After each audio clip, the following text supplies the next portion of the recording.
Hi guys, how's it going? Ivano here with a new class guide, and today we are talking about Hatred Assassins or Serenity Shadows. Also known as the Deception Assassin's fluffier little brother, Hatred is a dot-based melee class. And if you've seen my recent tier list, link to that of course is in the description below. Hatred in the meta, right now I would say it's okay. It's not OP, not terrible, but there are definitely stronger classes that you can play right now. So if you look at the list of strengths and weaknesses, you can see there's a lot on the right side. But if we're looking at the side of strengths, Hatred is actually quite easy to play. Once you have your dots on the target, you really only need to use 3 buttons, which are Death Field, Lacerate, and Return to the Med Center after you inevitably die. That brings me to its first and biggest weakness, which is that Hatred is really squishy. I mean, really, really squishy. I had some games where I died 17 times, and that's in a pre-made with 2 healers. There just is not much that you can do. Sometimes you lack the damage reduction, both in terms of cooldowns, and you also don't have passive DR that, for example, a Deception Sin or a Madness Sorcerer gets. So you are kind of paper, and you will eat some of the biggest hits of your life on Hatred. On the plus side, at least, you have lots of damage. Almost similar to a Vengeance Juggernaut with Stealth. You really have good AoE, but then also good single target damage as well. Hatred is still the highest parsing dummy specs in the game, even after the nerfs of patch 7.3.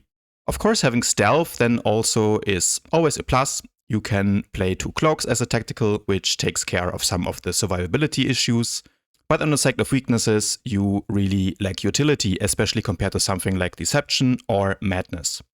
They just have much more in terms of CC. And for Hatred, one of the issues is that your second best defensive cooldown is also your Mass Taunt, so you kind of have to choose what you will be using it for. Another weakness is that you can have force issues sometimes, but this can be addressed with a certain build that we're going to get to in a second. And then finally, and for me, one of the biggest weaknesses when it comes to PvP is that as a dot class, you really don't have any noticeable burst. And as opposed to something like Madness that at least has the possibility to spec into a dot finisher with Plague Master, Hatred doesn't really have the option, so its burst is mediocre at best. Taking a look at the key abilities. The first one, of course, is Creeping Terror. It roots for 2 seconds every 9 seconds, which is really powerful to chase people. Also has 30 meters range, which is great, of course, and it can help you to keep your enemies in range for Death Field, which is your next key ability. Death Field does great AoE damage by itself, and it also has a series of debuff it puts on the target. But the main one, of course, is Death Mark, which is basically just 15% more damage for your next 15 dot abilities. Your third key ability is called Profuse Horror, which gives you a dot spread on your Lacerate. This is not bad, because Lacerate, of course, is a spammable ability. The only problem with it is that its melee range, it's 4 meters AoE centered around you, meaning that in order to spread your dots, you really need to be in the middle of the fight. And as we already mentioned, unless you have a healer and a tank, you really don't have the survivability to last in the middle of a fight for very long. The final key ability, which is actually also a passive, is called Raise. This one gives you an instant no force cost eradicate, which is very nice. You can do this every 9 seconds, so twice every dot rotation, since your dots, Creeping Terror, and Discharge will last 18 seconds. These are the legendary implants that I run. I've experimented with them a little bit, but I think this setup works best. And the first one that I would recommend is, of course, the Shadowcraft package.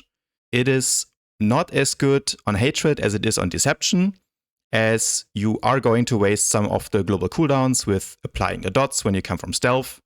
But nevertheless, hitting a Death Field on 4+ people with Shadowcraft active feels very satisfying, because it just gives you giant auto crits. And it's some of the most damage you can do in a single button press in this game. So just for this reason, Shadowcraft is definitely worth it. And then the second implant that I would recommend, and I think for Hatred it is almost mandatory, is Second Wind. Now, I made a whole separate video that I will link in the description as well on why I think Second Wind is one of the best implants, especially if you're queuing solo without a healer. But on Hatred, Like I said, I think it's almost mandatory because you really need some additional survivability. You also don't have any real reliable form of self-heal. Don't even get me started on Leeching Strike. So Second Wind is really good, and also the movement speed that you get from it, if you or your team get a kill, is really useful too. On the side of tacticals, if you playing war zones and you want to maximize your DPS, go for 2-time trouble. For this one to work, you of course need to first have your Creeping Terror on the target first, and then when you use a melee ability other than Saber Strike, this will trigger your Creeping Terror again to do additional damage. So this one will trigger with Assassinate, Lacerate, Thrash, or even Leeching Strike, but again, as I said, not with Saber Strike. The second tactical that you should buy if you want to play Hatred is of course 2 Cloaks. I already mentioned it. It will just give your Force Cloak a second ability charge, which is extremely helpful to vanish out, clean reset a fight, and then live to fight another day, especially if you're playing arenas, or if you're one of those objective enjoyers that just wants to defend a pylon in hypergates forever and ever, then 2 Cloaks is the perfect tactical for that. On the side of gear, I will just be using any kind of legacy gear and put the 332 or 336 mods from Hide and Seek in here. It really doesn't matter, both of them will give you the same stats for PvP. Again, on this topic, I made a whole separate video on how you can get this gear in less than 1 day, farming flashpoints. So if you haven't seen it already, I will also link that in the description below. So just get the gear, put your mods in there, and then go to the PvP vendor, grab some Thursian relics and maybe an earpiece, and level them up through PvP to 332, and you're good to go. On the side of stats, when it comes to Hatred, this is what I run currently. You can run 5% accuracy, but in my opinion, it really doesn't make a big difference.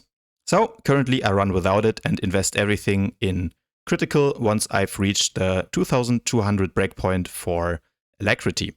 Note of course that as an assassin you have a passive that gives you an additional 3% to endurance. So depending on if you have fully augmented your gear with gold augments, you should be shooting for around 410 to 412k life.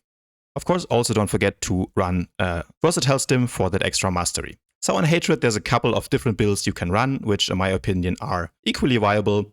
At level 23, I usually run double Death Field, which of course is the right side option or the middle option if you're playing Serenity Shadow. This one will just make your AoE go through the roof. Death Field, of course, is your strongest AoE ability, and just having an additional charge on it is really strong.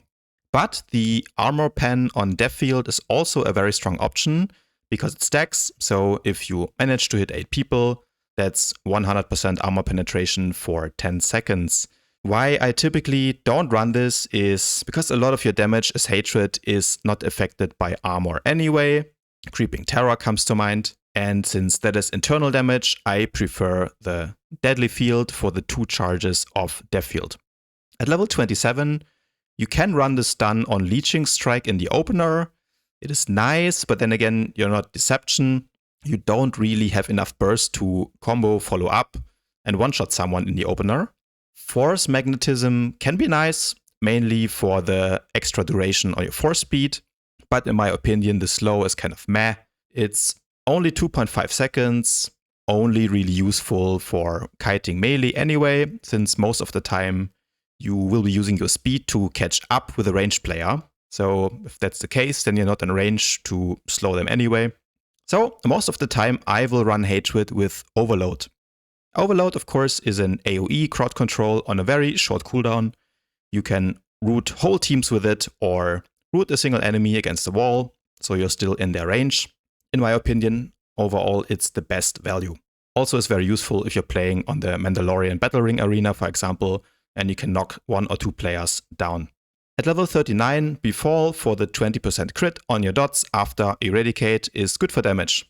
Eradication Ray can be nice for burst, maybe for arena, but I think overall for DPS, Befall is the way to go.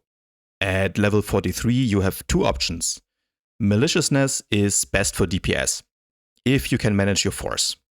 Hunger Ring is also good for DPS with extra crit, and it helps you manage your force a little bit easier. So if you're a new player who is struggling with force management, or especially if you're running my build with a double Death Field, then I would recommend running Hungering over Maliciousness, simply for the extra force regeneration. At level 51, you are going to be running the stun immunity on deflection. This one is great. It also protects your deflection from being counterplayed with a hard stun, because again, when you're hard stunned, then you cannot deflect anything. So kind of a no-brainer. At level 64, the Root Break on Force Speed and Phantom Stride are must-haves. Level 68, you are going to pick up Shroud. This is your best defensive cooldown against yellow damage. And at level 73, Shroud of Madness would be nice to make sure that you can actually stealth out cleanly and get a reset. But realistically, you kind of need Avoidance just for the 5 seconds lower cooldown on Force Speed, because otherwise you will do no damage and just be kited to Narnia by Madness Orcs or similar classes. For Arena, however, Shroud of Madness might still be good if you're running 2 cloaks to get twice the value of it. Alright, moving on to the opener and the rotation. So this is how I do it. First of all, you're going to pop Recklessness for the auto crit, then you're going to Shadow Stride to the target of your choice to proc your Shadowcraft implant. Afterwards, open with an Eradicate, which of course will be an automated crit, and it will buff the critical chance of your dots because of the build that we just discussed by 20%. So start with Eradicate, follow up with a Death Field. You can also start with Death Field and just go Eradicate afterwards. If there's a big stack, it doesn't really matter a lot. Next up, you want to put your dots on the target, so that would be Creeping Terror, followed by Discharge, and that should already proc your Assassinate.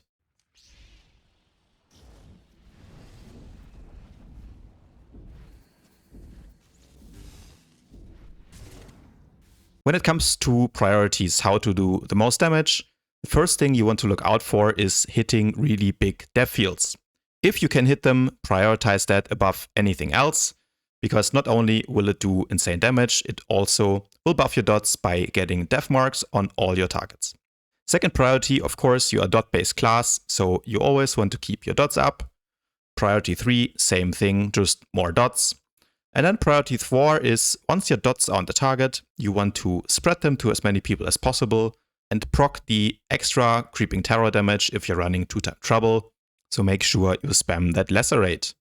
Of course, Lacerate also procs your race for the next instant Eradicate. And that's already priority number 5. Eradicate does really good damage. It also buffs your other dots, as I already mentioned twice, so make sure you use it. Priority 6 would be Death Field if you can hit only 1 or 2 targets. And then finally, Assassinate. You want to use that with the Bloodletting proc, of course. Last but not least, Leeching Strike. You can use it really only if you need the heal. The damage that it does is not that great. If you're fighting a single target and everything else is already on cooldown, and everyone has all dots, then feel free to use Thresh. But otherwise, as soon as there's 2 targets, feel free to spam Lacerate. Alright, moving on to defensive cooldowns, and as I already mentioned, this is one of the weaknesses of the class. First one is Mass Mind Control, which has a 45-second cooldown. It is a 30% damage reduction that unfortunately only lasts 6 seconds. So it is a good cooldown. It has pretty good uptime as well. 45 seconds is not a very long cooldown, but as I already said, unfortunately your only real damage reduction is also your taunt. So you kind of have to choose whether you want to use this for survivability or you want to use it to reduce incoming damage on your teammates. So use it wisely. Next one, Force Shroud. Of course, this one purges, meaning that it removes all cleansable negative effects from you. And it will also make you immune to force and tech attacks, aka yellow damage. It has a cooldown of 1 minute, which is also quite short. Ideally, you want to use this to counterplay something like a thermal detonator, for example. Keep in mind that there are some bugs with Force Shroud, and effects such as Carbonize can sometimes go through it. Next, you have Deflection, which gives you additional defense chance, and if you spec into it, which you should have, CC immunity. So this is great. Keep in mind, of course, that the defense chance only works against white damage. So it's really good against marksman snipers, not so good against the concealment operative though. Of course, same as all classes in this game, you can use the Warzone Adrenal for some additional damage reduction, 15% for 15 seconds, and the Warzone Med Pack.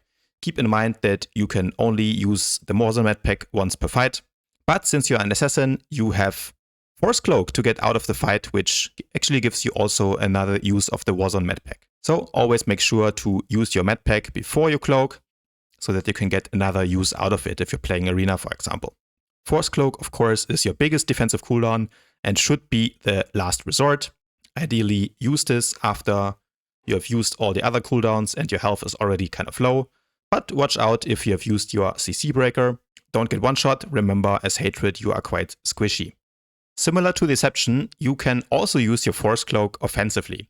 So a little tip for Hatred is to use Force Cloak during the fight to reset your Shadowcraft. So how does it work? First of all, make sure that you have your dots on the target, then cloak out offensively, and then pop Recklessness followed by Phantom Stride to activate your Shadowcraft package, and then open with a procced Assassinate followed by Eradicate, and then Death Field for your maximum burst.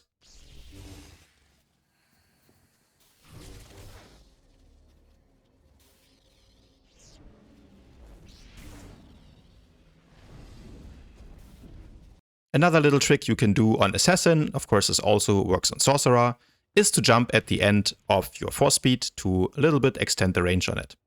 That's it for today, guys. Hopefully this little guide to Hatred helped you. If it did, please remember to leave a like on the video, subscribe to my channel, and I'll see you guys tomorrow.